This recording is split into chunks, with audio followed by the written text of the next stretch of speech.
धैर्य अब विशाखा को सलाखों के पीछे पहुंचाएगा। अपनी माँ की असलियत जानने के बाद धैर्य का गुस्सा फूट पड़ेगा और वह मन्नत का साथ देगा।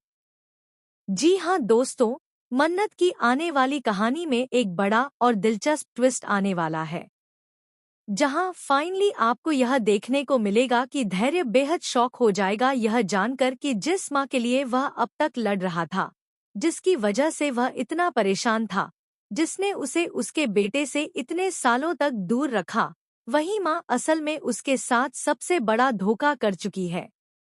बेचारा धैर्य यह सच नहीं जानता था कि उसी की माँ ने उसके बचपन में ही उसके भाई का सौदा कर दिया था।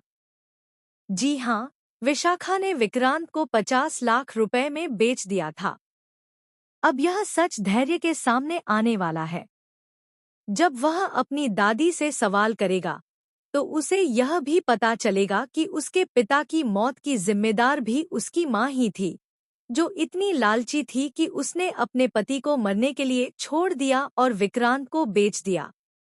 आज भी वह इसी मकसद से इस घर में वापस आई है, ताकि वह ऐशो-आराम की जिंदगी जी सके। विशाखा अपने पति को कुछ नहीं समझती थी। वह उसे बार बार अपमानित करती थी। जब वह कुछ कमा कर नहीं ला पाता था, तो उसे बेइज्जत करती थी। इसीलिए उसने अपने बेटे विक्रांत को रोनी के हवाले कर दिया और अब वह रोनी की बहन बनकर वापस आई है। लेकिन सच्चाई यह है कि वह विक्रांत की असली माँ है। वहीं दूसरी ओर अब धैर्य अपनी माँ का असली चेहरा देखने वाला है। उसे यकीन नहीं होगा कि विशाखा का यह रूप असली है। विशाखा अब मन्नत और विक्रांत के बीच गलतफहमियां पैदा कर रही है।